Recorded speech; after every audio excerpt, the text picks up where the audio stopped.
नमस्कार दोस्तों। देखिए, हमने पार्ट 1 किया था अलंकार का। उसमें हमने अनुप्रास अलंकार कंप्लीट कर लिया था और आज हम पढ़ेंगे यमक अलंकार और उसके आगे के अलंकार। ठीक है। और जो हमारी हिस्ट्री की क्लास थी उसमें वैदिक सभ्यता और उसके एमसीक्यू कंप्लीट हो गए थे और पॉलिटी की क्लास चल रही है, उसमें हमने संविधान का कुछ भाग कंप्लीट किया था और आगे की क्लास हम अगले वीडियो में लेंगे। ठीक है। आज पढ़ते हैं हम यमक अलंकार। ठीक है, शुरुआत करते हैं यमक अलंकार से। देखिए, यमक अलंकार क्या होता है। ये देखिए, यमक शब्द का अर्थ होता है दो। जब एक ही शब्द ज़्यादा बार प्रयोग हो पर हर बार अर्थ अलग अलग आए, वहाँ पर यमक अलंकार होता है। तो ये देखिए, इसमें कहा गया है शब्द एक ही हो और उस शब्द के बार बार आए। वो शब्द एक ही है, वो बार बार आए, एक बार यहाँ आ गया, एक बार यहाँ, और हर बार अर्थ भिन्न हो। ठीक है, अर्थ भिन्न। ये देखिए, मैं उदाहरण से समझा देता हूँ। देखिए, यहाँ देखिए, कनक कनक दो बार आया है, शब्द एक ही है, दो बार आया है और दोनों बार अर्थ भिन्न है। ये देखिए, एक कनक का अर्थ है धतूरा और दूसरे का है स्वर्ण या सोना। तो एक शब्द है, बार बार आया है, दो बार आया है और प्रत्येक बार अर्थ भिन्न है, तो ये यमक अलंकार है। ठीक है। देखिए, एक का अर्थ है स्वर्ण, एक का है धतूरा, एक ही शब्द है लेकिन हर बार अर्थ भिन्न है इसका। ठीक है। कनक कनक ते सौगुनी मादकता अधिकार, ये बहुत पुराना उदाहरण है, आपने 10th या 12th में पढ़ा होगा। और बा खाए बोराए नर, बा पाए बोराए, तो इसका अर्थ यही है। अर्थ समझने की नहीं इतनी आवश्यकता है, मैं आपको बता देता हूँ। मतलब कोई भी धतूरा हो या मतलब अन्न हो, उसको ज़्यादा खाने से भी व्यक्ति बोरा जाता है, और स्वर्ण मतलब स्वर्ण भी ज़्यादा मिल जाए तो उससे पागलपन सवार हो जाता है। ठीक है, अधिकता इसकी हो जाना। ठीक है। सही है। अब है ये पुनरुक्ति अलंकार। तो पुनरुक्ति अलंकार दो शब्दों से मिलकर बना है। पुनः उक्ति, जब कोई शब्द दो बार दोहराया जाता है वहाँ पर पुनरुक्ति अलंकार होता है।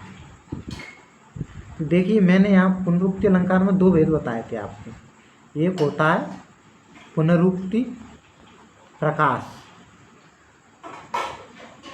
और दूसरा होता है पुनरुक्ति बदावास।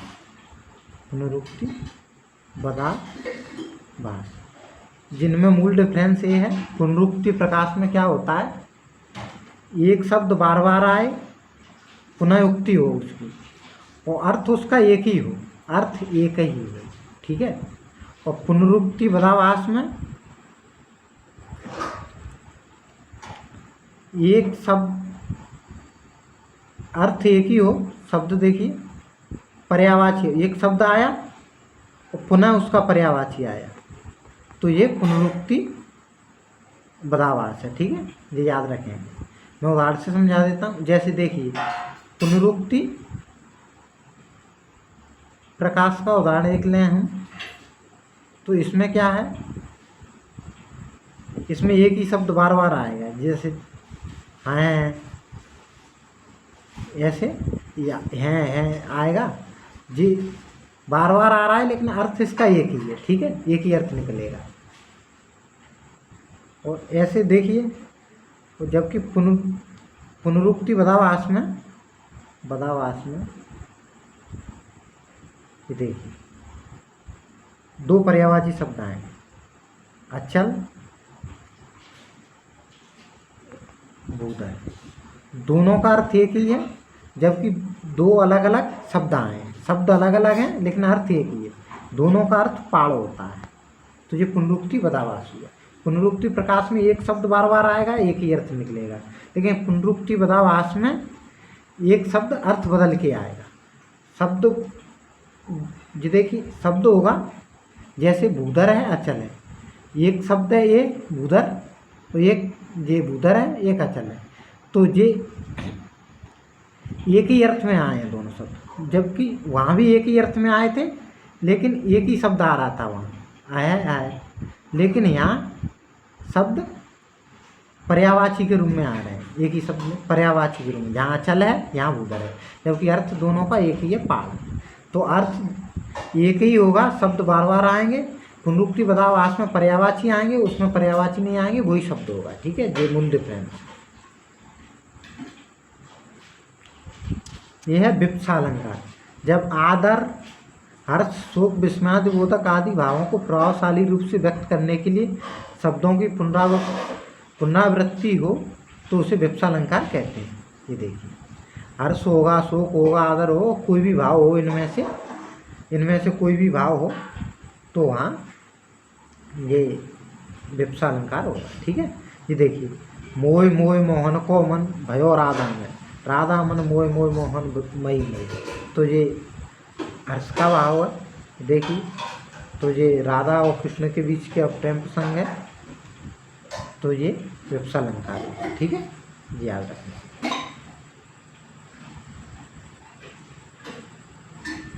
अब देखेंगे हम, देखिए वक्रोक्ति अलंकार। वक्रोक्ति क्या कहते हैं? जहाँ पर वक्ता के द्वारा बोले गए शब्दों का श्रोता अलग अर्थ निकाले उसे वक्रोक्ति अलंकार कहते हैं। मतलब इसका ये है कि शब्द कुछ और कहे गए हों और अर्थ उसका श्रोता कुछ और निकाले, जो सुन रहा है उसका अर्थ भिन्न निकाले जो शब्द कहे गए हैं उससे, तो ये वक्रोक्ति अलंकार होता है। ठीक है, ये दो प्रकार का होता है, काकु वक्रोक्ति और श्लेष वक्रोक्ति। ये देखिए, काकु वक्रोक्ति अलंकार क्या है? जब वक्ता के द्वारा बोले गए शब्दों का उसकी कंठ ध्वनि के कारण श्रोता कुछ और अर्थ निकाले, वहाँ पर काकु वक्रोक्ति अलंकार होता है। ये देखिए, ये काकु वक्रोक्ति अलंकार का उदाहरण जी नीचे है, ये काकु वक्रोक्ति का है, ये उदाहरण हटा दीजिए आप, ये है काकु वक्रोक्ति का अलंकार। ठीक है, उदाहरण ये देखिए, को तुम हो इत आए कहाँ घनश्याम, हो तो कितहूँ बरसो। तो ये इसका अर्थ ये है कि कृष्ण आते हैं तो राधा पूछती हैं तुम कौन हो, तो वो कहते हैं घनश्याम। घनश्याम वो अपना नाम बताते हैं, तो राधा कहती हैं कितहूँ बरसो, तुम कहीं जाके घनश्याम हो, मतलब बादल हो, तो कहीं बरसो जाके, तो ये कहा गया है। ठीक है, तो यहाँ शब्द कुछ है, श्रोता उसका अर्थ कुछ और निकाल रहा है, जबकि कहने वाला कहना चाहता है घनश्याम मतलब मेरा नाम है, और श्रोता इसका अर्थ भिन्न निकाल के इसको बादल समझ रहा है, बादल। ठीक है, तो यहाँ श्रोता भिन्न अर्थ निकाल रहा है कहने वाले से, तो यहाँ काकु वक्रोक्ति अलंकार हुआ है। ठीक है, और एक होता है श्लेष वक्रोक्ति। ये देखिए, जहाँ पर श्लेष की वजह से वक्ता के द्वारा बोले गए शब्दों का अलग अर्थ निकाला जाए, वहाँ श्लेष वक्रोक्ति अलंकार होता है। श्लेष वक्रोक्ति, ये देखिए, एक अभंग होता है इसमें, अभंग, एक होता है सभंग। सभंग, तो अभंग का अर्थ है इसमें शब्द को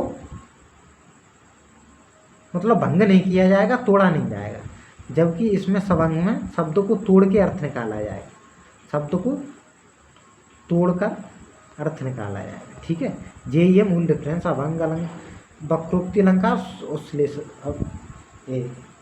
श्लेष सभंग वक्रोक्ति अलंकार। ठीक है, ये दोनों मूल डिफरेंस है।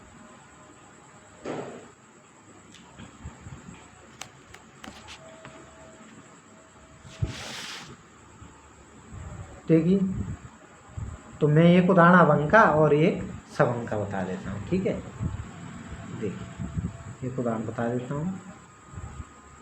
जैसे अभंग, अपर, किसी उसमें कोई पंक्ति दी गई हो, वहाँ अपर शब्द आए 2 बार, तो ये हो कि अर्थ इनका भिन्न भिन्न हो, और लेकिन इसमें इसे तोड़ा ना जाए शब्द को, वो अर्थ भिन्न निकल जाए। ये देखिए, अपर और ये अपर, एक अपर का अर्थ होता है दूसरा, और एक अपर का होता है परविहीन, मतलब जिसके पंख न हो, पंख। ठीक है, ये तो यहाँ का मैं उदाहरण दे देता हूँ, पूरा उदाहरण लिख देता हूँ। ये देखिए,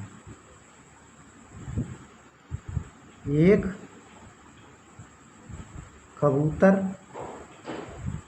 देख हाथ, मैं पूछा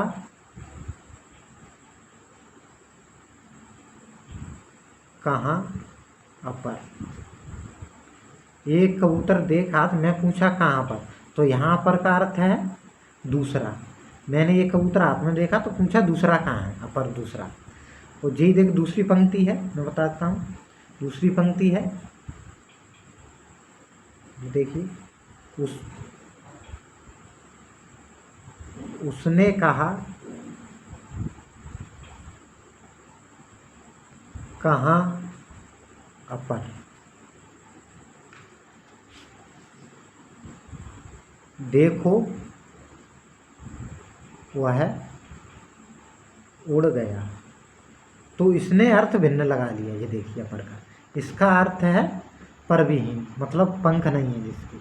तो उसने कहा, एक हाथ में वो कबूतर था, तो उसने पूछा कि कहाँ है अपर दूसरा, जबकि दूसरी पंक्ति में उसने जवाब दिया अपर कैसा, ये तो उड़ गया।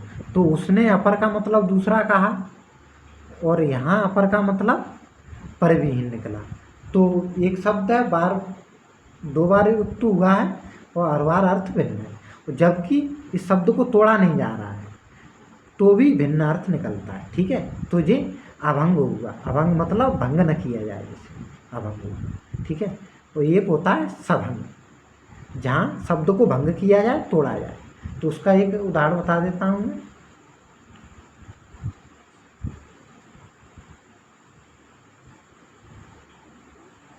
देखिए, शब्द से समझ लीजिए, जैसे गौरवशालिनी शब्द आए किसी में, उदाहरण हो कोई, यहाँ इतना ही समझना काफ़ी है, गौरवशाली शाली। तो इसे भंग करके आपको अर्थ निकलेगा, सभंग है। गौरव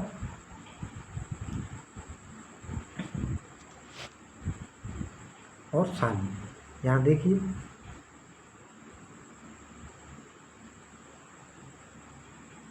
यहाँ से निकाल ली, यहाँ से अवसाय और अलिनी, ये तोड़ दिया हमने सब। यहाँ से तोड़ा गौरव के बाद अवसा, यहाँ से अवसा और अलिनी। तो यहाँ से क्या निकलता है, अवसा का अर्थ होता है लाचार और अलिनी का अर्थ होता है भ्रमरी। तो यहाँ मूल बात ये याद रखना है कि अभंग में शब्द तोड़ा नहीं जाएगा और अर्थ भिन्न भिन्न निकलेगा। सभंग में शब्द तोड़ के अर्थ भिन्न निकाला जाएगा। दो बात सिंपल सी याद रखना है श्लेष वक्रोक्ति में। अभंग में शब्द तोड़ा नहीं जाएगा बिना तोड़े, और सभंग में शब्द तोड़ के अर्थ निकाला जाएगा। दो अर्थ निकलेंगे, दो या दो से अधिक। ठीक है, ये याद रखें। यह है श्लेष अलंकार, जहाँ पर कोई एक शब्द एक ही बार आए पर उसके अर्थ अलग अलग निकले, वहाँ पर श्लेष अलंकार होता है। तो वही मैंने जो सभंग अभंग श्लेष वक्रोक्ति में बताएं वही है।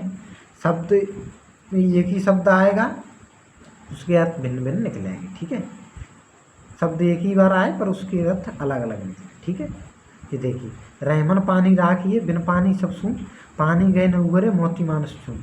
तो यहाँ पानी का हर बार भिन्न अर्थ निकल रहा है। ठीक है, पानी का हर बार भिन्न अर्थ निकल रहा है, इसलिए श्लेष अलंकार होगा। ठीक है,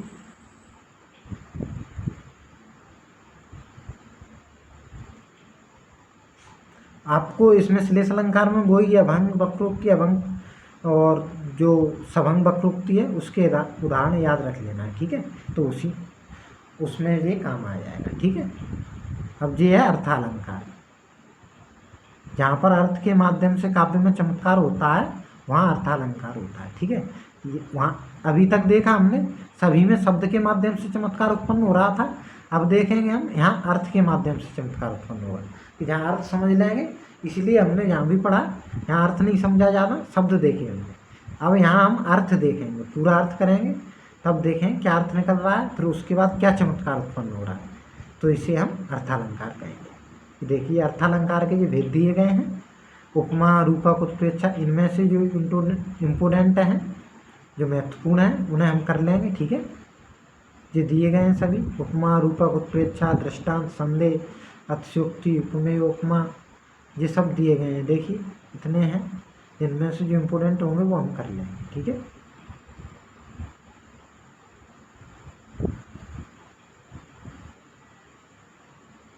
ठीक है, ये अर्थालंकार के जो भेद हैं वो हम कल पढ़ लेंगे। ठीक है, देखिए आप लोग लाइक नहीं करते हैं, लाइक भी कर दिया करिए वीडियो को और शेयर भी कर दिया करिए, जिससे क्या है अधिकतम लोगों तक पहुंचेगी वीडियो, तो हम भी आप लोगों के साथ सही से जुड़ेंगे दुगने उत्साह के साथ, और पूरी क्लास हम कंप्लीट कराएंगे। ठीक है,